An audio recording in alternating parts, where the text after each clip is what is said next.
जय Shivray. 10 November 1657 विजापूरचा मक्का दरवाजाच्या कमानीला लागून असलेल्या भिंतीवरील फडफडणाऱ्या मशालीने एक मोठा भडका घेतला. तिच्यावर एका पहारेकऱ्याने तेल ओतले होते. मशालीचा पिवळा प्रकाश अधिक गडद झाला.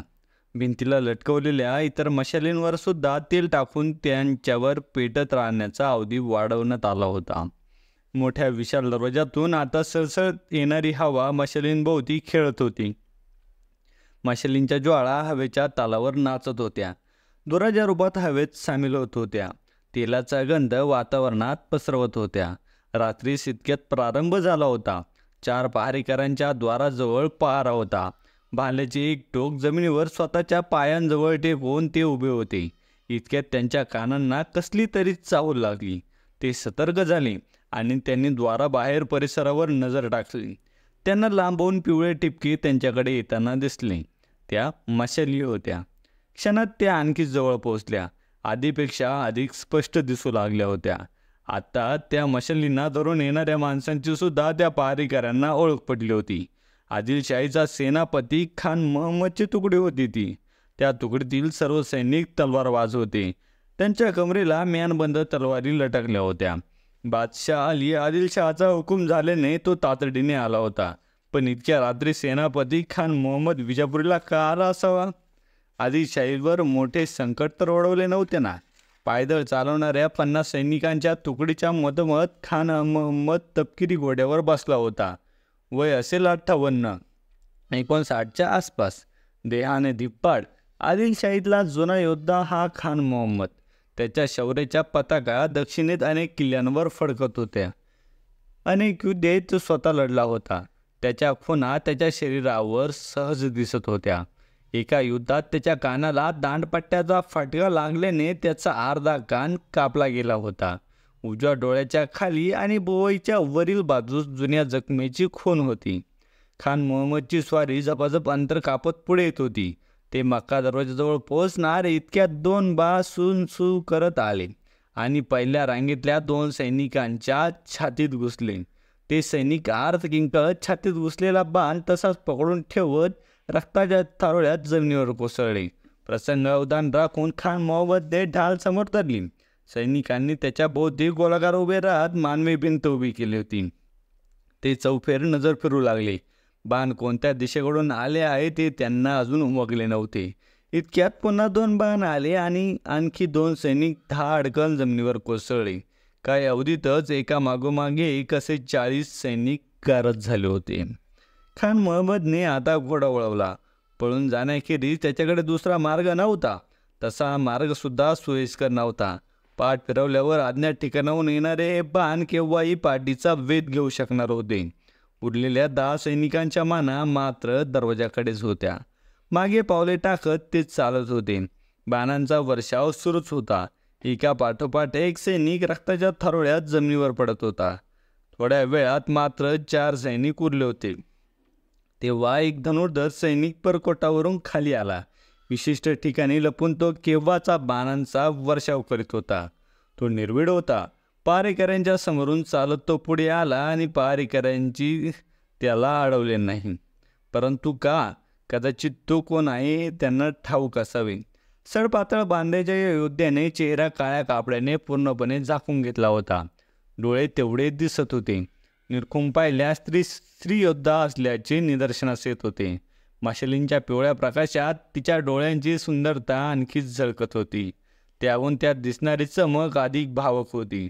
एकट्या त्या स्त्रीने 46 सैनिकांना जमिनीवर पाडले होते. विजापूरच्या बलवान सेनापतीस काही पवित्रा घेण्यासाठी पुरेसा अवधीही तिने दिला नव्हता. खानाने वळून पाहिले. तिला समोर आलेले पाहून पळून जाण्याच्या विचारात असलेला खान मोहम्मद थांबला. त्याने घोड्याचा लगाम ओढला.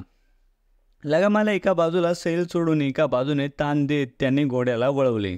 तो तिला निरखून पाहत होता. त्याचे डोळे आग ओकत होते. उरलेल्या 4 सैनिकांनी समोर तलवारी धरत 2 पावले पुढे टाकली. तेव्हा खान मोहम्मद मोठ्याने ओरडला, ठहरो, उसके पास तीर है और 4 कदम चलते ही तुम चारों जमीन पर गिर जाओगे. गलत. जर मला तुम्हाला मारायचंच असतं तर मी तुमच्या समक्ष आलेच नसते. जमिनीवर पडलेल्या सैनिकांच्या पार्थिवांवरून नजर फिरवत ती पुन्हा उर्दू भाषेत बोलू लागली. आता तुमचीसुद्धा अशीच जमिनीवर खितपत पडलेली असते. क्या चाहती हो? खानाने क्रोधपूर्ण स्वरूपात विचारले. आपकी मौत, त्याच स्वरात तिने उत्तर दिले. कोण आहेस तू? खानाने विचारले. मर्जिना, ठळकपणे मर्जिना म्हणाली. माझ्याशी तुझी काय दुश्मनी? खानाने विचारले. तुम्ही गद्दारी केली आहे आदिलशाहशी, मर्जिनाने सांगितले. और इस गद्दार की सज़ा सिर्फ मौत है, चाहे वो गद्दार हमारा सेनापती क्यों ना हो. पिवळसर जाळीदार इराणी पोशाख परिधान केलेली आणखी एक स्त्री अंधारातून बाहेर आली. बडी बेगम साहेबा. खान पूर्णपणे दचकला होता. जी, हमें पता चल चुका है, ते सुद्धा सबुतांसकट, की तुम्ही औरंगजेबाशी हात मिळवणी करून अली आदिलशहाच्या विरुद्ध कारस्थान केलं होतं. औरंगजेब अफजल खानाच्या हाती आला असताना तुम्ही त्याचा बजाव केला. ते कृत्य बादशाह विरुद्ध आहे, कराऱ्या आवाजात बडी बेगम साहेबा म्हणाली. नाही बडी बेगम साहेबा, चाचरत खान बोलत होता. खामोश, एक लफ्ज भी सुनना नाही चाहती. तुम्ही मरताना तुम्हाला काय मरावं लागत आहे हे सांगायला मला यावं लागलं, नाही तर माझ्या दासीनंच तुम्हाला संपवलं असतं. लेकिन अब आई हूँ तो मैं ये काम खुद कर लेती हूँ. असे म्हणत बडी बेगम साहेबांनी खान मोहम्मदच्या सैनिकांवर कटाक्ष टाकला. तुमच्या खान साहेबाला घोड्यावरून खाली उतरवा आणि माझ्या समक्ष उभे करा, गुडघ्यांवर. बडी बेगम साहेबाची आज्ञा झाल्यावर खान मोहम्मदच्या सैनिकांनी त्याला पकडून खाली ओढले. तुम्हाला मी वतन देतो आणि तुम्ही मालिक, तुम्ही पगार लढायचा देता, मारायचा नाही. आणि मेल्यावर काय करणार तुमच्या पगाराचं? खानाचे बोलणे मध्येच कापत एक सैनिक म्हणाला. खान मोहम्मदच्या हातून त्याची तलवारही काढून घेण्यात आली. शिलेने त्याचे हात मागे बांधण्यात आले आणि त्याला बडी बेगम साहेबासमोर गुडघ्यावर बसवले गेले. माफी, खान गायवाया करतच होता. बडी बेगम साहेबाने मोठा श्वास घेतला आणि बोलू लागली.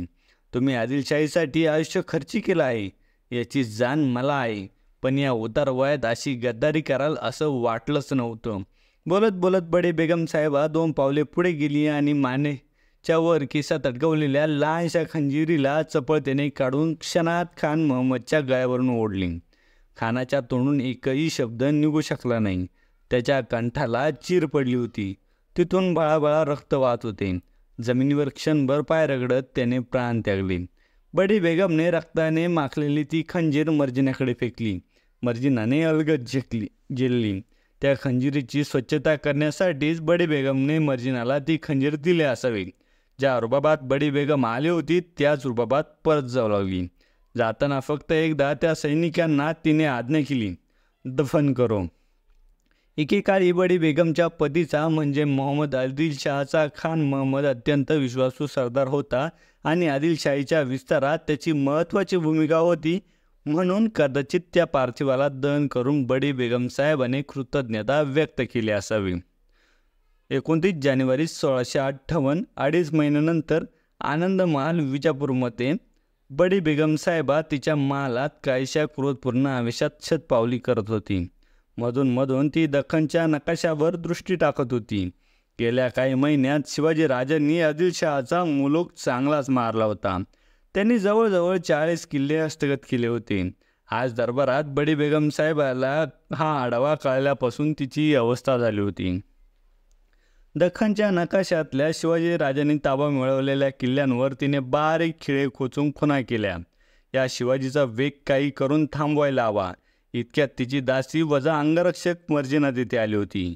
होय, ही तीच मर्जिना जी काही वर्षांपूर्वी बैरजी नाईकांच्या सांगण्यावरून मोहम्मद आदिलशहाच्या जनानखान्यात बडी बेगम साहेबाची दासी म्हणून कार्य करू लागली होती. तिच्या बुद्धिचातुर्याच्या जोरावर आणि ते बडी बेगमाच्या प्रती असलेल्या निष्ठेमुळे ती अल्पावधीतच बडी बेगम साहेबाची विश्वासू दासी बनली होती. मोहम्मद आदिलशहाच्या मृत्यूनंतर आदिलशाहीची सर्व सूत्रे बडी बेगम साहेबाने आपल्या हाती घेतली होती. तिने सांभाळ केलेल्या लहान या अलीला तिने गादीवर बसवले होते. तसे हा तिचा पुत्र स्वतःचा नव्हता. मोहम्मद आदिलशहाचा अनावरस पुत्र होता. एका दासीच्या पोटी जन्म झाला होता. याच कारणानं आदिलशाहीतील सरदारांमध्ये फूट पडली होती. अली आदिलशहाला ज्या ज्या सरदारांचा विरोध होता त्या सगळ्यांना संपवण्याचे कार्य बडी बेगम साहेबाने हाती घेतले होते. त्यात पहिला बळी सेनापती खान मोहम्मदचा पडला होता. जेव्हा औरंगजेबाने आक्रमण केले तेव्हा आदिलशहाला विरोध म्हणून खानाने औरंगजेबाला सहकार्य केले होते. बडी बेगम साहेबा महालात मलमलच्या आसनावर बसली. रात्र मध्याकडे सरकली होती, परंतु तिच्या नेत्रांवर मात्र अजून निद्रा उमटली नव्हती. औरंगजेब दौलताबाद सोडून कधी उतरत गेला होता. आदिलशाही संपता वाचली होती. खरे तर ती शिवाजी महाराजांमुळे. परंतु त्यानंतर 2 महिन्यांतर शिवाजी महाराजांनी बडी बेगम साहेबाची चिंता वाढवली होती. औरंगजेब उत्तरेत सत्ता संघर्षात रमल्याने शिवाजी महाराजांनी मुघलांचा कल्याण, भिवंडी आणि इतर सीमावर्ती भाग स्वराज्यात जोडला होता आणि आता राजांनी आदिलशाहीला लक्ष बनवले होते. बडी बेगम साहेबा, तुम्ही आता विश्राम करा. मर्जिना म्हणाली. नहीं, अपनी सल्तनत नेस्तनाबूत हो रही है और मैं आराम फरमाऊं. नशिबाने औरंगजेबाच्या तावडीतून आदिलशाही बचावली आहे आणि आता हा शिवाजी डोक्याला जड होत चालला आहे. आदिलशाहीला जिवंत ठेवायचं असेल तर आत्ताच पावलं उचलायला पाहिजेत. छोटे मोठे असे 40 किल्ले हस्तगत केले आहेत त्यानं. त्याची गौडदौड अशीच चालू राहिली तर एक दिवस विजापूरवरही तो त्याचाच झेंडा फडकवेल. नाही, असं मी होऊ देणार नाही. त्याचा मी उद्याच बंदोबस्त करते. मर्जिना उर्फ शाहीनने बडी बेगम साहेबाचे बोलणे ऐकून मनाशी काहीतरी निर्धार केला. बडी बेगम आता शिवाजी राजांच्या बंदोबस्तासाठी जिद्दीला पेटणार हे मर्जिना जाणून होती. अर्थातच स्वराज्याला आता भविष्यात मोठ्या आव्हानांचा सामना करावा लागणार होता. 30 जानेवारी 1658. लिखो, तुमचा धाकटा पुत्र शिवाजी आदिलशहाच्या सीमेत धुडगूस घालत आहे. त्याचा हा उपद्रव आता तुमची जहागिरी पुरेपुरता मर्यादित राहिली नाही. आदिलशाहीसाठी आता तो नुकसानकारक ठरत आहे. तेव्हा तुमच्यासारखा धुरंधर योद्ध्यावर त्या शिवाजीला कायमचा बंदोबस्त करण्याची जबाबदारी देण्यात येत आहे. तुमच्याप्रमाणे त्यालाही आदिलशाहीचे आधिपत्य स्वीकारण्याची समज द्या. न ऐकल्यास सैन्यबळाचा वापर करा. हा बादशहाचा हुकूम आहे. अपेक्षा आहे तुम्ही पुत्रमोहापेक्षा दरबारी कार्याला अधिक महत्त्व द्याल. बडी बेगम साहेबाने वकिलाला खलित्यावर मजकूर लिहिण्यास सांगितले. दरबारातील मंडळी अचंबित झाली होती, कारण हा खलिता शहाजीराजांसाठी लिहिण्यात आला होता. पित्याला पुत्रावर आक्रमण करण्यासाठी पाठवण्यात येत होते. खरोखर एक वेगळी खेळी खेळली जात होती बडी बेगम साहेबाची. राजकारणाचे बाळकडू तिने लहानपणापासूनच प्यायले होते. गोवळकोंड्याच्या राजकारणात ती लहानची मोठी झाली होती. ती गोवळकोंड्याचा सुलतान अब्दुल्ला कुतुबशहाची पुत्री होती. तिचे मूळ नाव ताजुलमुखद्दीरात होते. तिला उल्लिया जनाब म्हणत या नावानेही ओळखले जात होते. अतिशय बुद्धिमान आणि साहसी स्त्री होती ती. उल्लिया जनाब उर्फ बडी बेगम साहेबाने खलित्यावर शिक्का उमटवला आणि वकिलाला लवकरात लवकर खलिता पोचवण्याचे आदेश दिले. या खलित्याला मला शहाजी राजांकडून समाधानकारक पुत्र हवा आहे. बडी बेगम साहेबा कळाली. मान खाली वाकून नमस्कार करत वकील तातडीने निघाला होता. बडी बेगम साहेबाच्या आसनाच्या मागे उभ्या असलेल्या मर्जिनाच्या अंतर्मनात संतापाच्या लाटा उसळत होत्या, परंतु चेहऱ्यावर मात्र तसे भाव उमटू न देता तीही तटस्थ उभी होती. विजापूर पेठेच्या संरक्षित भिंतीजवळ असलेल्या जिवाजीच्या दुकानासमोर एक इसम बराच अवधी उलटून गेला होता तरी तसाच उभा होता. त्याच्या डोक्यावर जाळीदार गोलाकार टोपी होती. डोळ्यात भडक सुरमा भरला होता. दाढी गळ्यापर्यंत वाढली होती. तो देहाने दिप्पाड होता. त्याच्या समोर मिठाईच्या टोपल्या होत्या. या दोन्ही टोपल्यांना कावडासारखे बांबूशी बांधले होते. एरवी तो संपूर्ण पेठेत फिरून खांद्यावर बांबूच्या साहाय्याने ज्या टोपल्या लटकवून मिठाई विक्री करत असे, परंतु आज त्याने जिवाजीच्या दुकानांसमोरच ठिय्या मांडला होता. बहुतेक त्याला जिवाजीच्या दुकानात प्रवेश करायचा होता, परंतु आज शुक्रवार असल्याने पेठेत चांगलीच रेलचेल होती. तो प्रतीक्षा करत होता. त्याच्या हालचाली जिवाजीच्याही लक्षात आले होते. जिवाजी त्या मिठाईवाल्याला ओळखत होता. तो त्याच्यापर्यंत खबरा पोहोचवणाऱ्या बहिजीर पथकातील एक हेरांपैकी हेर होता. काही वेळाने दुकानातील ग्राहकांची संख्या कमी झाल्याचे पाहून जिवाजीने त्याला आत येण्याचा इशारा केला. तो इसम मिठाईच्या टोपल्या खांद्यावर लटकवून पुढे आला. त्या टोपल्या जिवाजीच्या दुकानाबाहेर ठेवत त्याने हाताचे पंजे एकमेकांवर चोळले आणि जिवाजीला म्हणाला, बोला सरकार, मिठाई हवी का? हो द्या, पण फक्त मिठाई देणार का? हमेशा की तरह पहिल्या सुलझाने के लिए नहीं कहोगी? तुमची सवय जाणून आहे. पार्शियन कथांचा चांगलाच प्रभाव आहे तुमच्यावर. मी ऐकलंय त्या कथांमध्येही अशाच पहेल्या असतात. होय, आणि या पहेलींमध्ये आनंद वाटतो मला. बरं सांगा, गुळापासून बनली मिठाई, पण नासवलीसुद्धा गुळानेच. जिवाजीची किंचित चमकला. बहुतेक ते कोडे त्याला अर्धवट उमगले होते. तो डोळे बारीक करून विचार करू लागला. इतक्यात तो इसम पुन्हा म्हणाला, सिंहाचा छावा सिंहाला प्यारा, पण शिकाऱ्याचा डावच न्यारा. सिंहानेच करावा छाव्याचा घात, असा शिकाऱ्याचा इशारा. आता मात्र जिवाजीला कोडे उमटले होते. त्याने दुकानातील एका गिरायकाला पटकन सामान देऊन घालवले आणि दुकानात आतल्या बाजूला त्या इस्माला घेऊन गेला. इमाद हुसेन, हे आपण काय बोललाय? जिवाजीने हळू आवाजात विचारले. शाहींची खबर आहे जिवाजी, खात्रीशीरच आहे. बडी बेगम साहेबांनं शहाजीराजांना खलिता पाठवला आहे. शिवाजीराजांची समजूत घालून त्यांना आदिलशाहीत जोडण्याचे आदेश दिले आहेत. राजांनी न ऐकल्यास त्यांच्यावर आक्रमण करून त्यांना दख्खनमधून कायमचं संपवावं असाही इशारा दिला आहे. इमाद हुसेन आता सगळे स्पष्ट सांगितले. मग शहाजीराजांचं काय उत्तर? ते बडी बेगम साहेबाच्या आदेशाचं पालन करणार? नाही, कधीच नाही. आम्ही असं करणार नाही. मग जीव गेला तरी बेहत्तर. या भूमीने आस लावली आहे आमच्या पुत्राकडे की ते तिला या परकीयांच्या गुलामगिरीतून मुक्त करतील आणि आम्हीच त्यांना गुलामगिरीसाठी विवश करू? कदापि नाही. नानाजी पंत, बडी बेगम साहेबाला आमचे नकाराचे उत्तर पाठवा. शहाजीराजे चांगले संतापले होते. ते बंगळुरात त्यांच्या महालात होते. आज संध्याकाळ होईपर्यंत विजापूरहून आलेला खलिता त्यांच्या हातात पडला होता. त्यांना बडी बेगम साहेबाची चाल लक्षात आली होती.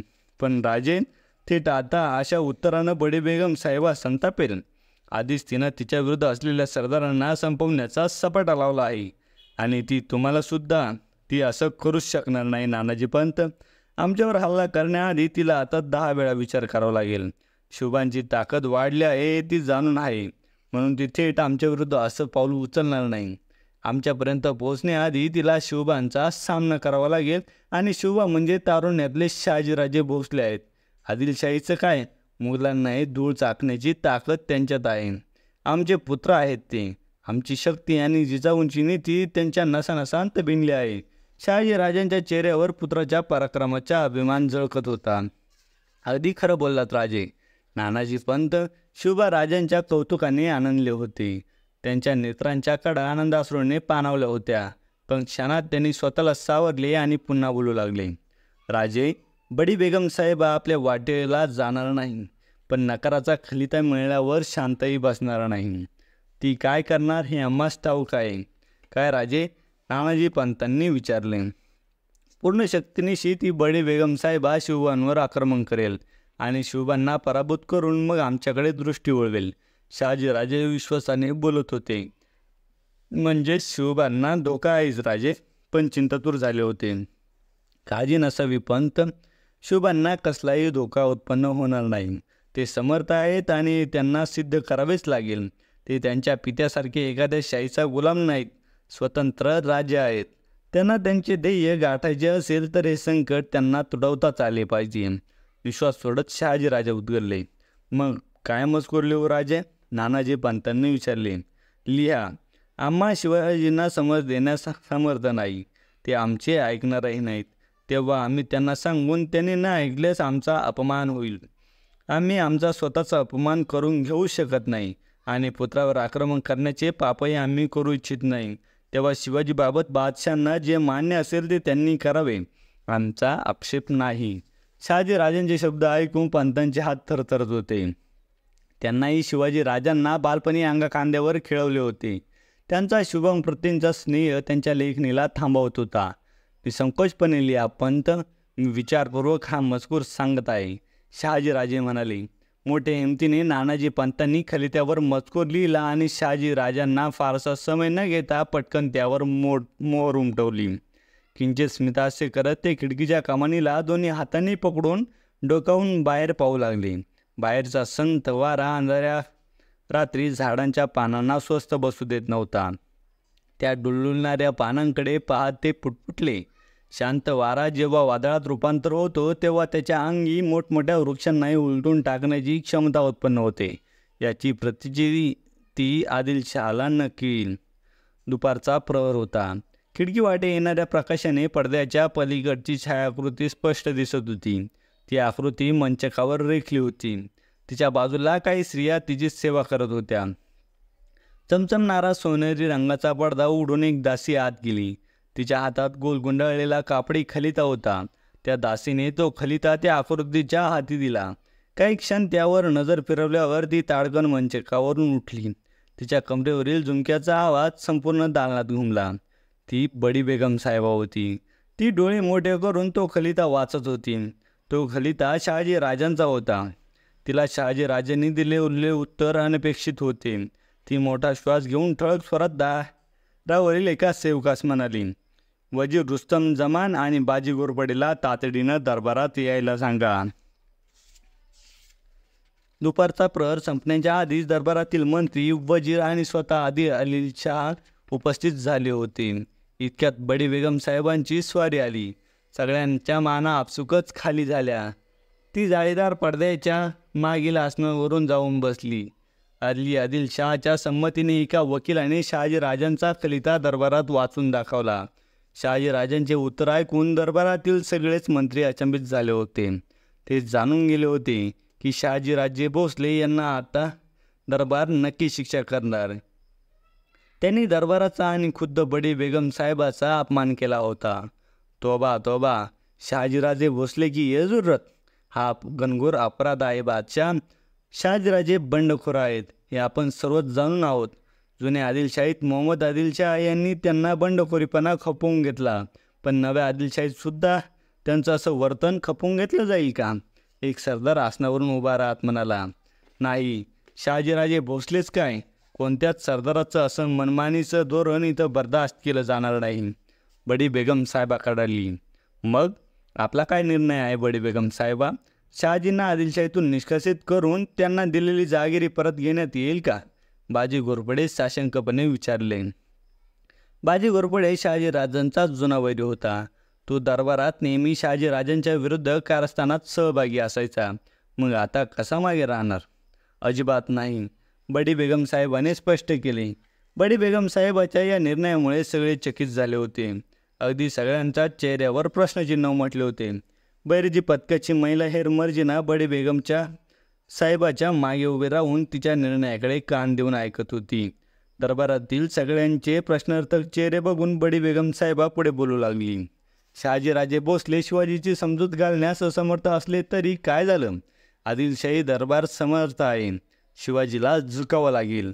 आदिलशाही पुढं नरमावं लागेल आणि जोपर्यंत शिवाजीचा पूर्ण बंदोबस्त करत नाही तोपर्यंत शहाजीराजे भोसलेंना आदिलशाहीची एक निष्ठ ठेवण्यात यावं. त्यांच्यावर कोणतीही कारवाई करण्यात येऊ नये. पण बडी बेगम साहेबा, शिवाजीचा निपात कोण करणार? हा दरबार अजून विसरला नाही आहे की त्यानं फतेह खानचा कसा पराभव केला होता, शाही सैन्याची कशी धुळदाण उडवली होती. तो चतुर आणि चलाख आहे. त्यात दख्खनची भौगोलिक संरचना त्याला संरक्षण देते. एक सरदार म्हणाला. फतेह खानला त्याचा मूर्खपणा नडला. परंतु यावेळी आदिलशाही आपल्या सर्व शक्तिमान सरदाराला शिवाजीवर पाठवेल. बडी बेगम साहेबा गर्वाने स्मित करत म्हणाली. कोण? रुस्तम जमान खानने विचारले. आहे असा एक महापराक्रमी योद्धा आदिलशाहीत, ज्याचं शरीर म्हणजे पोलाद आहे. मुत्सद्दीपणा त्याची पहिचान आहे. त्याची रणनीती कोणीही भेदू शकत नाही. तो आजपर्यंत कोणतेही युद्ध हारला नाही. त्यानं मुघल शहजादा औरंगजेबाला सुद्धा तावडीत पकडलं होतं. बडी बेगम साहेबा म्हणाली. तुम्ही कोणाबद्दल बोलत आहात हे दरबाराला उमगायला अवघड नाही बडी बेगम साहेबा. रुस्तम जमान खान ओठ किंचित विस्फारत म्हणाला. बडी बेगम साहेबाचा इशारा दरबारींना समजला होता, परंतु तिने त्या सरदाराच्या नावाची औपचारिकपणे घोषणा करणे मात्र टाळले होते. अफजलपूर, कर्नाटक बते.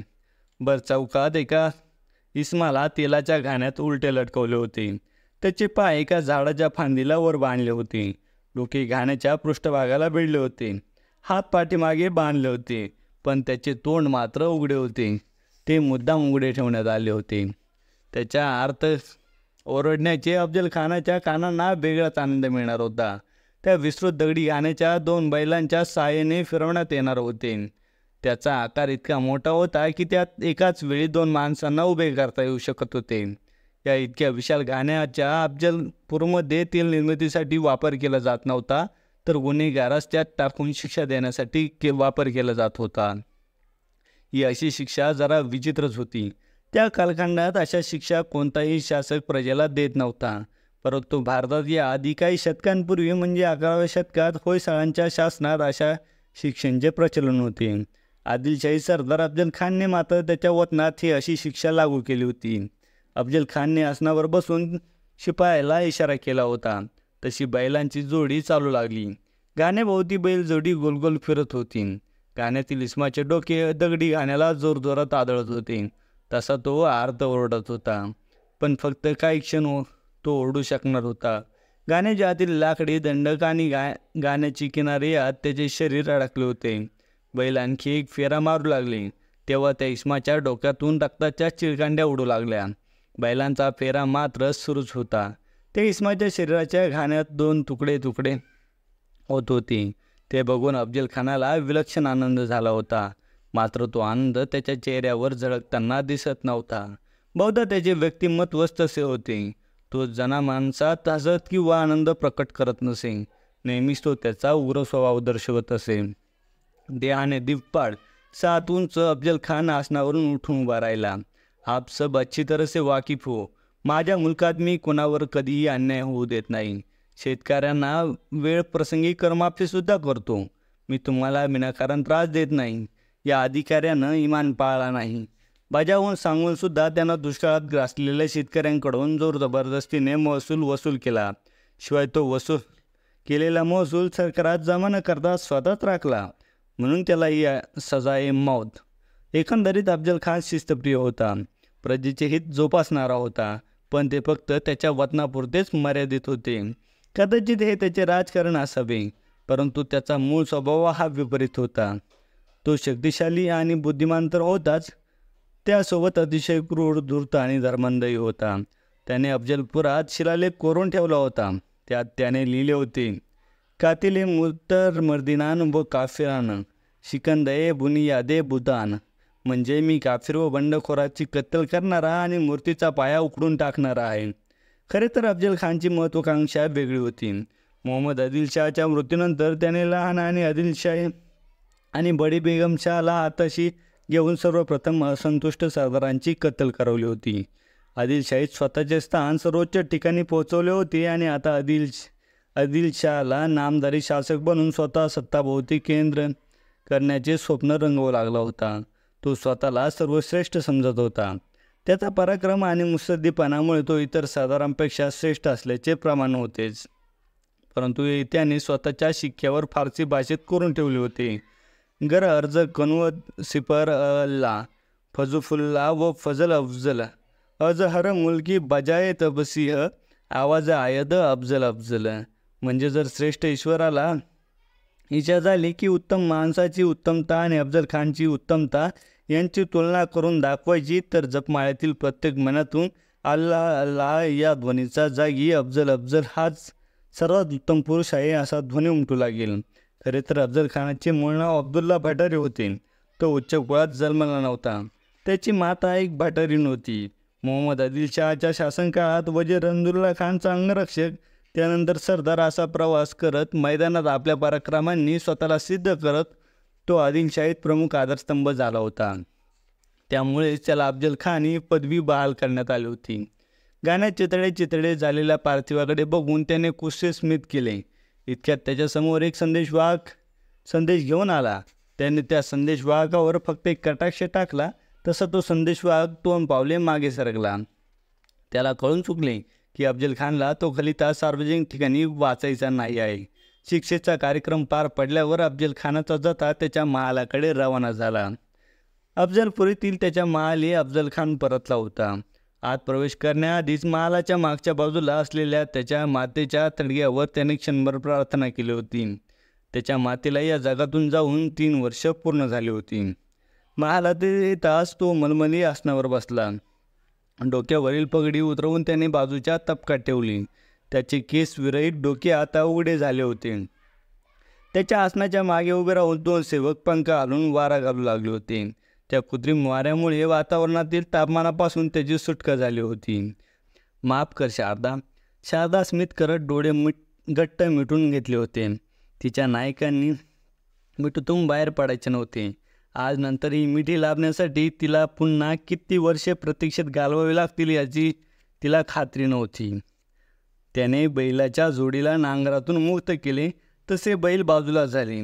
मग त्यांची व्यसन पकडून त्यांना विहिरीजवळ नेले. विहिरीच्या बाजूलाच बदलेल्या तुडुंब अवधाजवळ त्यांनी बैलांना मोकळे सोडले. तसे त्या बैलजोडीने अवधात तोंड बुडवले.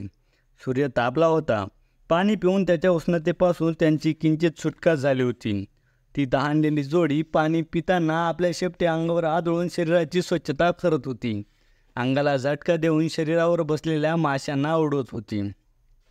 त्यांच्या मालकाने आंब्याच्या झाडाखाली पालखंड मारली होती.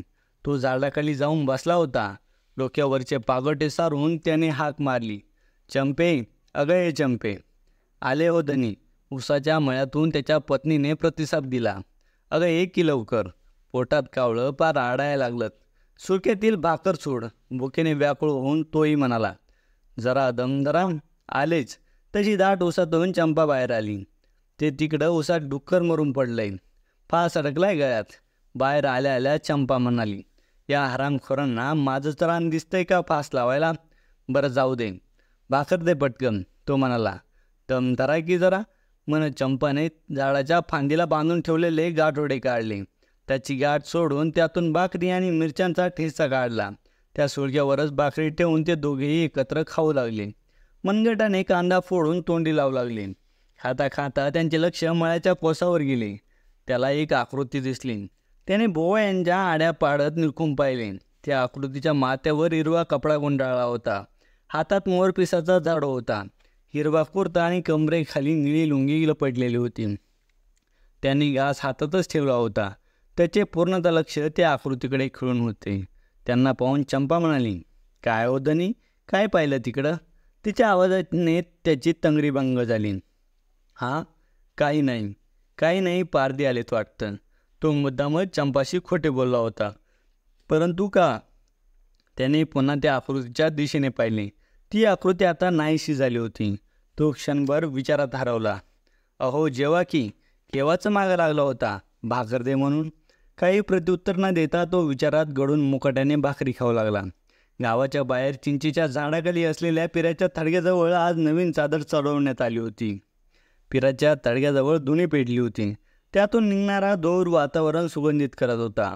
चिंचेच्या खोडाजवळ फकीर बाबा हातातल्या माळ्यातील स्फटिकांना मनंना मोजत काहीतरी पुटपुटत होता. इतक्यात मशालीच्या पिवळ्या धमक उजेडात एक सावली उमटली. तसे बाबाने मान वर करून पाहिले. त्याच्या चेहऱ्यावर स्मित उमलले. ती सावली आणखी पुढे आली.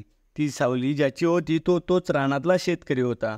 तो त्या बाबाच्या पुढ्यात येऊन बसला आणि डोळे भरून बाबाला बघू लागला. स्वतः बैरजी नाईक. तो शेतकरी म्हणजे विश्वासराव पुटपुटला. होय, तुम्हाला महत्त्वाची मोहीम देण्यासाठी आलो आहे, बैरजी नाईकाने सांगितले. विश्वासराव हा बैरजी पथकाचा हेर होता. हा तोच हेर जो फकीर बनून अफजलखानाच्याच छावणीत जाऊन आला होता. त्यानंतर मात्र पांडवगडापासून जवळच असलेल्या त्याच्या वडिलोपार्जी गावात राहत होता. विश्वासराव हा जरी शेती व्यवसाय करत असला तरी तो हेर खात्याशी जोडला होता. जनमानसात राहून तो वाईमध्ये अफजलखानाच्या हालचालींवर नजर ठेवून होता. बोला की नाईक, कधीपासून नवीन मोहिमेच्या प्रतीक्षेत होतो. विश्वासराव मोठ्या उत्साहाने म्हणाला. ती प्रतीक्षा आता संपणार आहे. त्यात ती नुसती मोहीमच नाही, महामोहीम आहे. या मोहिमेत बरेच उद्देश साध्य करायचे आहेत, नाईक म्हणाले. नाईकांचे वाक्य ऐकून विश्वासरावाचे डोळे स्थिर झाले. तो हळूच पुटपटला. नाईक, आपल्या स्वराज्यावर काही मोठं संकट येत आहे का. होय, तो अफजलखान नावाचा असो स्वराज्याच्या दिशेने येणार असल्याची खबर लागली आहे, नाईकांनी सांगितले. तो तर सध्या अफजलपूरमध्ये आहे, विश्वासराव म्हणाला. पण लवकरच त्याला दरबारात बोलवलं जाणार आहे आणि औपचारिकरित्या महामोहिमेची घोषणा करण्यात येणार आहे. त्याचा बराच काळ इथं वाईमध्ये गेला असल्याने तुम्ही त्याला जाणून आहात. तेव्हा या मोहिमेत तुमची महत्त्वाची भूमिका असेल, नाईकांनी स्पष्ट केले. जी नाईक, तुम्ही फक्त आज्ञा द्या. कोणत्या टप्प्यावर काय करायचं आहे, विश्वासराव म्हणाला. सर्वप्रथम विजापुरात बातमी आल्यावर आपण त्याचा सविस्तर आढावा राजांना देऊ. मग त्याच्या सल्ल्यानं पुढचं पाऊल उचलू. ही मोहीम पूर्णपणे राजांच्या निर्णयानं पार पाडायची आहे. तेव्हा कोणताही निर्णय घेण्यास दिरंगाई नको. म्हणून आपल्याला सर्वप्रथम जासुदांची कामगिरी निश्चित करावी लागेल. राजापर्यंत सर्व खबरा वेगानं पोहोचल्या पाहिजेत आणि राजांचे निर्णय तितक्याच वेगानं खानाच्या गोट्यातील आपल्या हेरांपर्यंत गेले पाहिजे. नाईकांनी आपले नियोजन सांगितले. जी नाईक, लवकरच बैरजी पथकातील बैठक बोलावू. तुम्ही आपल्या साथीदारांना तशा सूचना लवकरात लवकर पुरवा, नाईकांनी सांगितले. जी नाईक.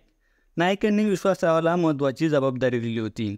बैरजी पथकाची सूत्र आता वेगाने हलू लागली होती. फक्त प्रतीक्षा होती ती विजापुरातील हेरांकडून येणाऱ्या बातमीची. विजापूरच्या बाहेरच अफजलखानाचा जथा येऊन थांबला होता. दिवस संपला आणि अफजलखान बडी बेगम साहेबाची भेट घेऊ शकत नव्हता. तेव्हा त्याला सूर्योदयाची प्रतीक्षा करावी लागणार होती. परंतु तो प्रतीक्षेत समय व्यर्थ घालवणारातला नव्हता. राजांविरुद्ध कोणती रणनीती वापरावी त्यावर त्याचा विचारविमर्श सुरू होता. तो जी लढाई लढायला जाणार होता ती त्याच्या अस्तित्वाची लढाई होती. भोसले घराण्याबाबत त्याचे जुने वैयक्तिक शत्रुत्व त्याला स्वस्थ बसू देत नव्हते. तो छावणीत आपल्या अधिकाऱ्यांसोबत बैठकांवर बैठका घेत होता. हुजूर, आपने सभी जासूसों को इत्तला कर दिया है की शिवाजीच्या हालचालींवर लक्ष ठेवण्यास सांगण्यात आलं आहे, रशीद अली खान म्हणाला. रशीद अली खान हा अफजलखानाचा प्रमुख सल्लागार होता. बढिया. या मोहिमेसाठी लागणाऱ्या राशीचा आणि सैन्यबळाचाही आढावा तयार ठेवा. उद्या बडी बेगम साहेबाची भेट घेतल्यानंतर आपण आपल्या मोहिमेला आरंभ करू. टोकदार काडीने दातात अडकलेल्या माणसांचा कण काढत अफजलखान म्हणाला. जी हुजूर, वक्त आ गया है. शाहजी का वजूद खत्म करने का. संभा को मारा, अब शिवा को भी मारेंगे. फिर शहाजी की बारी. त्याला मारण्यासाठी आम्ही मोठी योजना बनवली आहे. शिवाला मारल्यावर आदिलशाहीमध्ये आपलं वर्चस्व आणखी वाढेल. मग शहाजीला संपवणं आपल्यासाठी अवघड नसेल. अफजलखानाने आपली महत्त्वाकांक्षा बोलून दाखवली होती. खयाल नेक हे हुजूर, पण शिवाजीला संपवणं इतकं सहज शक्य नाही. सह्याद्रीच्या पहाडात तर आणखीनच अवघड आहे. त्याच्या दिमतीला स्थानिक मावळी आहेत जे शहाजीसारखं छापा मारून युद्ध करण्यात पारंगत आहेत. सल्लागार रशीद अली खान म्हणाला. तू सत्य बोलत आहे रशीद. आपल्यातल्या फतेखान नाही बनायचं, आपल्याला फते मारून परतायचं आहे. शिवाजीला कमजोर समजण्याची चूक न करता त्याला कमजोर करण्यासाठी कृत्या शोधून काढाव्या. डोळे बारीक करून रशीदकडे पाहत अफजलखान उर्दू भाषेत म्हणाला. अफजलखान आता संपूर्ण ताकदीने मोहिमेवर निघणार होता हे निश्चित. सूर्याच्या उदयासोबत विजापूरच्या राजमहालाबाहेर इराणी संगीत गुंजत होते. एका ओट्यावर बसून संगीतकार आणि गायक आपल्या सुरांचा वर्षाव करत होते. अल्लाहू अल्लाहू. मोठ्या कार्याची सुरुवात अल्लाहच्या उद्घोषाने करण्यात येत होती. राजकीयदृष्ट्या युद्धाच्या सुरुवातीला ईश्वराच्या नामाचा उद्घोष करणे उत्तम असते, परंतु ईश्वर आशीर्वाद देताना योद्धा युद्ध कोणत्या नीतीने करत आहे याचा विचार नक्कीच करत असावा. विजापुरात सगळे संगीताचा आनंद घेत होते. मर्जिना मात्र राणी महालातून खलबतखान्याच्या दिशेने नजर ठेवून होती.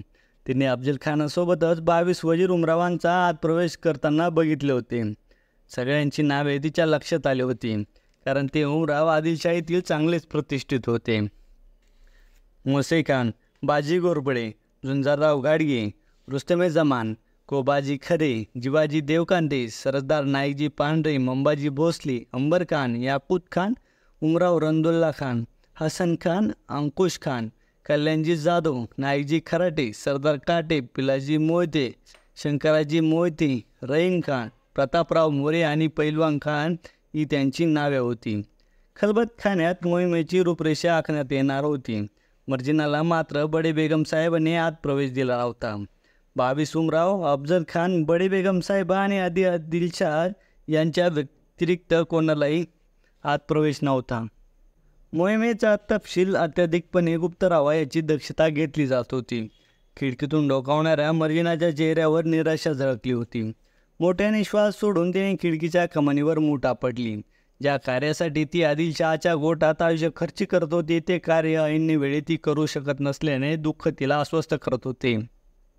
तिने पुन्हा नजर फिरवली. क्षणभर मस्तिष्कात कसला तरी विचार केला. तिला काहीतरी सुचले होते. मग तिने ओटांची कळा एका बाजूला लांबवत स्मित केले. पाकगृहात मोठ्या हंडीत बिर्याणी शिजत होती. हबीबुल्ला पाकगृहात सारखा कोणत्या ना कोणत्या कार्यात सहभाग घेत होता. त्याला मर्जिनापर्यंत पोहोचायचे होते. तिच्याकडून खबर घेऊन ती महालाच्या बाहेर पोहोचवायची होती. एक प्रहर उठून गेल्यावर सुद्धा खलबतखान्यातली बैठक संपली नव्हती. इतक्या दीर्घकाळ चालणाऱ्या बैठकीतला एकही खबर बैरजी पथकातील कोणत्याही एराच्या हाती लागू शकत नसल्याने सगळेच नैराश्याच्या भोवऱ्यात सापडले होते. ते चिंतातूर झाले होते. आचारी, सैनिक, सेवक, अधिकारी या पदांवर आदिलशाहीत विराजमान असलेले बैरजी पथकाचे हेर फक्त प्रतीक्षाच करू शकत होते. आता त्याखेरीज कोणताही मार्ग उपलब्ध नव्हता. हबीबुल्लाने पाकघरात कार्य करणाऱ्या आचार्याला डोळ्याने इशारा केला आणि हातात थाळ्या घेऊन बाहेर पडला. सर्व उमरावांच्या जेवणाची व्यवस्था करण्यात येत असल्याने कक्षात हबीबुल्ला आला. हबीबुल्लाला त्या कक्षात प्रवेश करताना बघितल्यावर मर्जिनासुद्धा तेथे आली होती. जवळपास असलेल्या विश्वासातली माणसे असल्याचा हबीबुल्लाने इशारा केला. तेव्हा मर्जिना हळूच म्हणाली, आतली खबर मिळवणं अवघड झालं आहे. तुम्ही काही नियोजन केलं आहे का? पार्शियन भाषेत मर्जिनाने विचारले. हबीबुल्लाने नकारात्मक मान डोलावली होती. खलबतखान्याच्या द्वारावर असलेले पहारेकरी आहेत, पण द्वार बंद असल्याने कानुसा घेणंही कठीण आहे. मग आता? निराश होऊन मोठा श्वास सोडत मर्जिनाने विचारले. काही खरून खबर मिळवणं आवश्यक आहे. नायकांचा निरोप आहे. प्रत्येक क्षणाची खबर बाहेर यायला हवी. इथून त्यांच्यापर्यंत वेगानं खबरा जाईल तशी व्यवस्थाही करण्यात आली आहे. पण आपण खबर काढण्यातच अपयशी झालो आहोत, तर खबर पुढे नायकांपर्यंत जाणार कशी? नैराश्यपूर्ण स्वरात हबीबुल्ला म्हणाला. माझ्याकडे एक कल्पना आहे. मर्जिना डोळे बारीक करत म्हणाली. काय? हबीबुल्लानं चमकून विचारले. त्या 22 उमरावांपैकी कोणी एकाला एक फितूर केलं तर? मगापासून डोक्यात घोंगवणारी कल्पना मर्जिनाने बोलून दाखवली. कल्पना उत्तम आहे, पण अशक्यसुद्धा. सगळेच मोठे प्रतिष्ठित आहेत आणि तितकेच आदिलशाहीचे निष्ठावान, हबीबुल्ला म्हणाला. पण आपल्याकडं आता हाच एक मार्ग आहे. तुम्ही उद्यापर्यंत मला 22 उमरावांची तपशीलवार माहिती उपलब्ध करून द्या. कोण किती समृद्ध आहे, कोणाची काय ताकद आहे आणि कोणाची दुबळी बाजू कोणती, प्रत्येकाचा इतिहास काय आहे, या गोष्टींचा अभ्यास केल्यावर आपण एका उमरावाची निवड करू. त्याला लक्ष्य करून त्यांच्यापर्यंत पोहोचवू. ही माझी जबाबदारी. मी माझं सर्वस्व अर्पण करून त्या सरदाराकडून मोहिमेच्या नियोजनाचा तपशील काढेन, मर्जिनाने स्पष्ट केले. मर्जिनाच्या कल्पनेला हबीबुल्लानं सहमती दर्शवली आणि झटक्यात तो कक्षाच्या बाहेर आला. तुर्तास तरी राजांपर्यंत 22 उमरावांच्या नावांची खबर पोहोचणार होती. संध्यासमयी अफजल खान पुन्हा आपल्या छावणीत पोहोचला. ही छावणी विजापूरपासून जवळच होती. ती मोकळ्या रानावर उभारण्यात आली होती. छावणीची भव्यता अशी होती की जणू तंबूचे एखादे मोठे शहरच बसले असल्याचे भासत होते. चारही बाजूला लाकडी फळ्यांचे उंच मनोरे उभारून त्यावर सैनिक पहारा देत होते. संपूर्ण छावणीभोवती सैनिकांचा गोलाकार पहारा होता. मशालींचा पिवळा धमक प्रकाश सर्वदूर पसरला होता. छावणीच्या मध्यभागी जरांखान्याच्या तंबूच्या बाहेर अफजल खान चौपाईवर पोहडला होता. त्याच्या दिप्पाड शरीरावर सुगंधित द्रव्य आणि तिळाच्या तेलाचे मिश्रण रगडून गुलाम बार्बर त्याच्याला चंपी करून देत होता. त्याच्या पाठीवर बंद मुठीने जोर देत होता. मधूनच लाकडी लाटण्याने पोट कंबर रगडत होता. अंगठ्याने कमरेखाली ठराविक ठिकाणी दाब देत होता. अफजल खान मात्र सुकावून ओरडत होता. थोडा आणखी जोर लाव, जी हुजूर. मोहिमेवर निघायला आणखी काही दिवस आहेत. तोवर काही महत्त्वाची कामे आटपायची आहेत. त्यासाठी तुला दररोज माझ्या अंगाची चंपी करून द्यावी. डोळे मिटूनच अफजल खान म्हणाला. मोठ्या मोहिमेवर जाण्याआधी काही दिवस अफजल खान जनानखान्यातच स्वतःला कोंडून घेत असे. त्याच्या 62 स्त्रियांचा सहवास उपभोगत असे आणि त्यानंतर गुलाम बार्बरकडून चंपी करून घेत असे. या मोहिमेआधीसुद्धा त्याचा तोच नित्यक्रम सुरू होता. बराच वेळ चंपी झाल्यावर अफजल खान त्या चौप्यावरच झोपी गेला. विजापुरात 22 विशेष कक्षांमध्ये 22 उमरावांच्या राहण्याची व्यवस्था करण्यात आली होती. हे कक्ष राणीमालापासून बऱ्याच अंतरावर होते. मर्जिना राणीमालाच्या पायऱ्या उतरून एका मोठ्या खांबाच्या बाजूला लपली होती. तिने अंगावर बुरखा पेरला होता. तिला त्या उमरावांच्या कक्षापर्यंत पोहोचायचे होते, परंतु शिपायांचा पहारा कडक होता. त्या पहारेकऱ्यांमध्ये बैरजी पथकाचे 2-3 हेरसुद्धा होते. मर्जिनाने हबीबुल्लाच्या साथीने उद्यापर्यंत 22 उमरावांची तपशीलवार माहिती काढण्याचे कार्य दिले होते, परंतु हे कार्य हबीबुल्लाने सूर्यास्ताच्या आधीच पूर्ण केले होते. तो जाणून होता की हे कार्य जितक्या वेगाने होईल तितका पूरक अवधी मर्जिनाला मिळेल. सूर्यास्ताआधीच पुढचे नियोजन ठरले होते. मर्जिनाने हळूच बोटाची चुटकी वाजून पहारेकऱ्याच्या वेशातील बैरजी पथकाच्या एका हेराला इशारा केला. तो हेर पुढे आला हबीबुल्लाने त्याच्यावर सोपवलेली जबाबदारी तो जाणून होता. त्याने गुपचूप त्याच्या कपड्यांच्या आत दडवलेली मोठा सैनिकी गणवेश मर्जिनाला दिला. मर्जिना तो गणवेश घेऊन पुन्हा खांबाआड गेली. पथकाचे हेर आता सावध झाले होते. मर्जिनाला त्या 22 कक्षांपर्यंत पोहोचताना कोणाचाही संशय येणार नाही याची त्यांना खबरदारी घ्यायची होती. थोड्या वेळात मर्जिनाने आपला वेश बदलत आणि तीसुद्धा पहारेकऱ्यांत सामील झाली. आपल्या साथीदारांना डोळ्यांनीच इशारा करत ती पहारा देत पुढे जाऊ लागली. मर्जिनाला त्या 22 कक्षांपर्यंत सुखरूप पोचवायची इतकी जबाबदारी त्या पहारेकऱ्यांची होती. पुढील नियोजन फक्त मर्जिनालाच माहीत होते. परंतु तिचे पुढील नियोजन काय असावे? रात्र हळूहळू मध्याकडे सरकत होती. अफजल खानाची छावणी शांत झाली होती. रात्रपाळीचे पहारेकरी सतर्क होऊन पहारा देत होते. चंपीमुळे अफजल खानाचे मानसिक आणि शारीरिक क्षीण शमले होते. आता चौपाईवरून उठून तो जाणखान्यात गेला होता. मर्जिना पहारेकऱ्यांच्या वेशात असलेल्या तिच्या साथीदारांना मदतीनं उमरावांच्या कक्षांपर्यंत पोहोचली होती. तिथे जाऊन तिने अंगावर चटवलेला सैनिकी पोशाख उतरवला होता. त्याखाली तिचा इराणी जाळीदार पोशाख होता. एका पहारेकऱ्याने तिला पाण्याचा विडा दिला आणि ती घेऊन ती एका कक्षासमोर पोहोचली. सरदार पैलवान खानाचा कक्ष होता.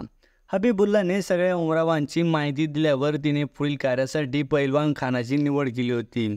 पैलवान खानाचा इतिहास बघता त्याला स्त्रींचं आकर्षक अधिक तीव्र असल्याने मर्जिनाला उमगले होते. नियोजनानुसार तिच्या कक्षाबाहेर बरीचजी पथकाची हेर पहाऱ्याला होते. मर्जिनाने दार ठोठावले तसे पैलवान खानाने दरवाजा उघडला. तो नावाप्रमाणेच दिप्पाड होता. त्याचा पैलवान खान हे त्याच्या देहयष्टीवरून नाव पडले होते. त्याने पिवळसर अंगरखा घातला होता. त्यावर पाठीवरून गुडघ्यांपर्यंत लोंब काढणारे निळा काबा पेरला होता. समोर मर्जिनाला पाहून तो स्तब्ध झाला. तिने तंग इराणी पोशाख घातला होता. डोळ्यांच्या पापण्यांची अलगद हालचाल पाहून तिने स्मितहास्य करून त्यांच्याकडे पाहिले. तो आवासून तिला पाहत होता. जणू जन्नाची ओर येऊन त्याच्या समक्ष उभी राहिली होती. तिचा पोशाख वक्षस्थळाभोवती घट्ट होता. पोटावरील जाळीदार नक्षीने तिचे रूप आणखीनच मादक दिसत होते. तिची गौरकांता मशालीच्या पिवळ्या प्रकाशात चकाकत होती. तिचे ओसंडून वाहणारे मादक रूप पाहून पैलवान खानाच्या मनावरचा ताबा सुटला होता. त्याच्या हृदयाची स्पंदनांनी अचानक वेग घेतला होता.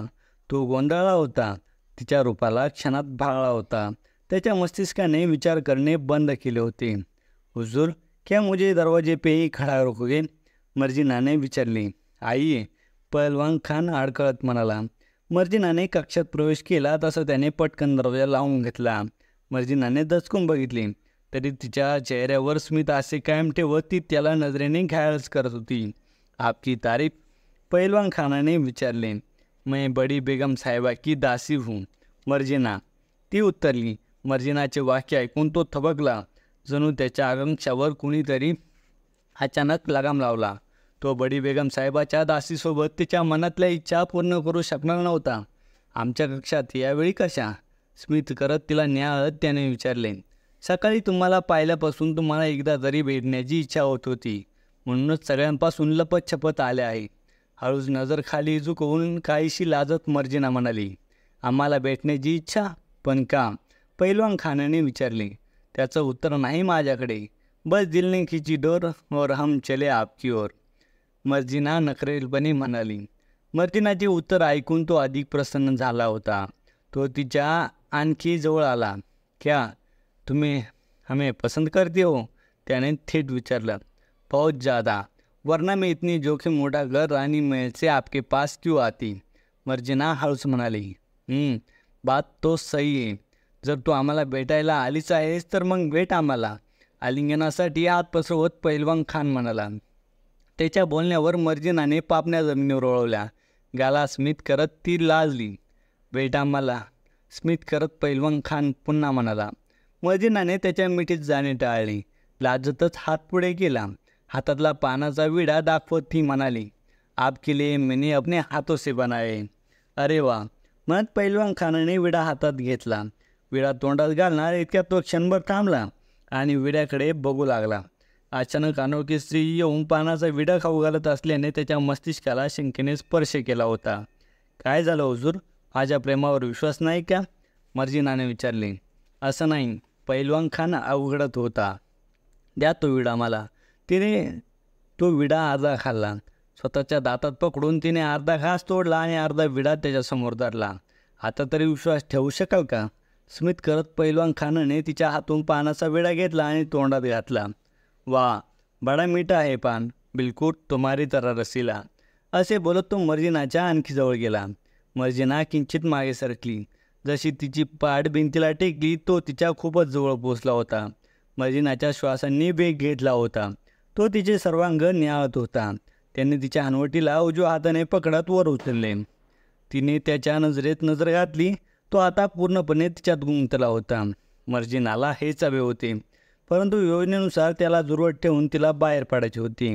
ती पटकन त्याच्या समोरून बाजूला झाली. क्या हुआ? स्वतःला सावरत पैलवान खान म्हणाला.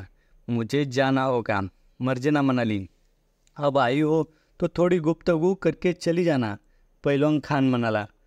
हुजूर, आता थांबले तर कोणाच्या तरी कानास खबर येईल आणि मग माझं राणी महालात राहणं अवघड होईल. क्या आप यह चाहते हो? लटक्या स्वरात मर्जिनाने विचारले. नाही, पण चिंता करू नको, कुणी बघणार नाही. आणि नाव काय सांगितलंय तुझं? पैलवान खानाने विचारलं. मर्जिना. वा, बडा अच्छा नाम है, बिलकुल तुम्हारी तरह. पुन्हा एकदा प्रशंसा करत पैलवान खान म्हणाला. मर्जिना किंचित लाजली आणि दाराकडे जाऊ लागली. तेव्हा पैलवान खानाने तिचा हात पकडला. इतकं बेचैन करून जाऊ नकोस, आजची रात्र इथेच थांब. माझी मजबुरी समजून घ्या हुजूर, उद्या पुन्हा येईन. मग जी सेवा करून घ्यायची ती मनसोक्त करवून घ्या. असे बोलून मर्जिना पटकन बाहेर गेली. ती गेली त्या दिशेने पैलवान खान पाहून स्मित करत बघत राहिला. तो प्रचंड खुश झाला होता.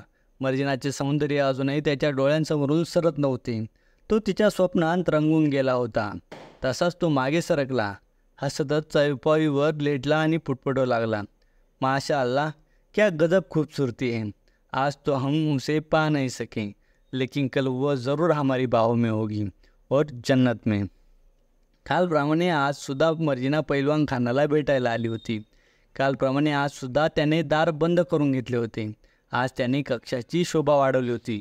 गुलाबाच्या पाकळ्या जायफळीवर अंतरल्या होत्या. विशिष्ट अत्तरांचा सुगंध कक्षात दरवळत होता. सुरई मदिरीने आधीच भरून ठेवली होती. स्त्रीचा उपभोग घेण्याच्या आधी तो नेहमी मदिरीचे नशेत बुडत असे.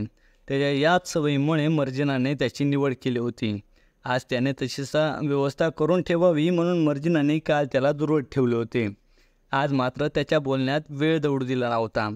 मर्जिना कक्षात येतात त्याने तिला बाहुपाशात ओढले होते. तो तिचे चुंबन घेत होता.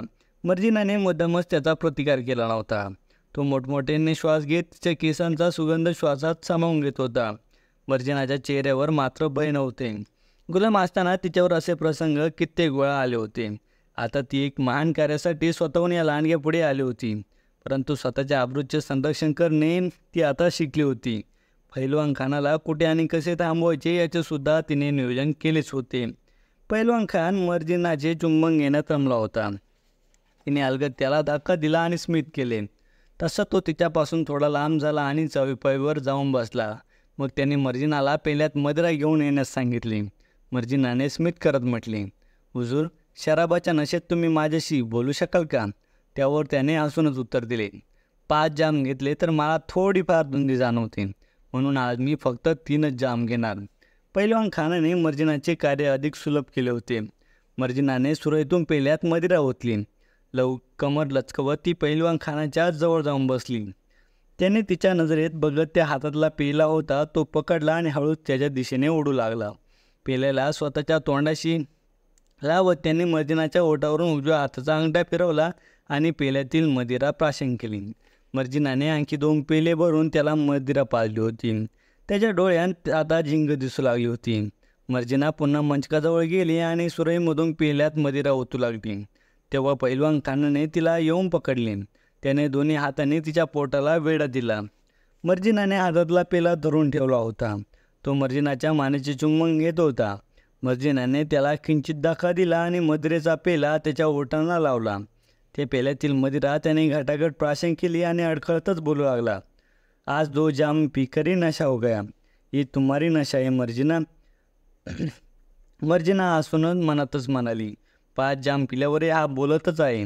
2 जाम घेतलेच, म्हणजे मला हवं तेच तिथे तो हा पोहोचला आहे. मर्जिनाने वळून त्याच्याकडे पाहिले आणि त्याच्या गळ्यात दोन्ही हातांचा हार घातला. त्याच्या डोळ्यात बघून ती म्हणाली, हुजूर लेट जाईये.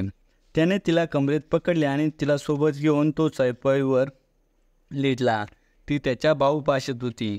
तो मात्र आता पूर्णपणे जिंकला होता. प्रत्येक शब्द 2 वेळा बोलत होता, तर हसून मध्येच दुसऱ्या विषयात जात होता. तुम इतनी खूबसूरत क्यों हो? तुम रानी महल छोड़ दो, हमारा साथ निकाह कर लो. पहलवान खान म्हणाला. निकाह भी कर लेते हुजूर, लेकिन आप तो मुहिम पे जा रहे हो. मर्जिनाने हळूच विषय वळवला. तो क्या हुआ, हम जीत के आएंगे, फिर जश्न के साथ निकाह करेंगे. मोठ्याने हसत पहलवान खानाला म्हणाला. पण हुजूर, शिवाजीला हरवणं इतकं सोपं नाही. मर्जिना म्हणाली. चुओ आए हो और हम हमारी बड़ी फौज. तो गर्वाने म्हणाला. कितनी? एक डोळा बारीक करत मर्जिनाने विचारली. 12,000 घोडसवार, 10,000 सिपाही, 400 हाथी और 100 ऊंट. बड़ा तोपखाना है. कैसे जीतेगा शिवाई? बोलो. तो अडखळत पण गर्वाने बोलत होता. बात तो आपकी सही है, लेकिन किंचित निराशेने मर्जिना म्हणाली. लेकिन कुछ नहीं. शिवाजी हारणार म्हणजे हारणार. 3 वर्षे पुरेल इतका खजिना दिला आहे आदिलशहानं. शिवाजीच्या पोटात खुपसायला रत्नजडित कटरासुद्धा दिले आहे. शुभशकुन समजला जाणारा फते लष्कर हाती दिला आहे. संपूर्ण अधिकार देण्यात आले आहेत खानसाहेबांना. मर्जीप्रमाणे वतन वाटून दख्खनच्या वतनदारांचा बादशाहशी नाम ठेवण्यास राजी करण्याचे आदेशही दिले आहेत. मोठ्याने हसून पैलवान खान पुन्हा बोलू लागला. एवढंच नाही, तर शिवाजीसोबत जे वतनदार इमान ठेवून आहेत त्यांनासुद्धा आदिलशाहीत येण्याचे आमिष देण्यात येणार आहे. मग बोल, कसा जिंकणार तो शिवाजी? आपला निकाह होणार, आम्ही विजय होऊन परत येणार. बोलत त्या मर्जिनाला त्याने अंगावर ओढली. मर्जिनाने प्रसंग धावता साधत कानात लपवलेला कापसाचा छोटा बोळा काढला आणि बोटाने पिळून त्याच्या नाकात 2 थेंब पैलवानाच्या नाकात टाकले. त्याच्या नाकात चुरचुळल्याने त्याने मनगटाने नाक पुसले. त्याने एकटक मर्जिनाकडे पाहिले आणि फुटफुटला. कितना खुशबूदार अत्तर है. मग त्याने हळूहळू डोळे बारीक केले. तो बेशुद्ध होत होता. हे विशिष्ट तेल होते. त्याचा एक थेंब त्याला 2 तासांसाठी बेशुद्ध करू शकणार होता. काही क्षणातच पैलवान खानाची बडबड पूर्णपणे थांबली. मर्जिना क्रोधाने हसत त्याच्याकडे पाहिले आणि फुटफुटली. आता बघत बस निकाहाचं स्वप्न. हळूच मर्जिना पुन्हा फुटफुटली. गुप्ततेची खबरदारी म्हणून 4 भिंतीत आखलेली तुमची रणनीती लवकरच आता आमच्या राजांकडे जाणार. हसतच तिने बोटांना लावलेले तेल पैलवान खानाच्या कपड्यांना पुसले आणि ती कक्षाच्या बाहेर पडली. धन्यवाद.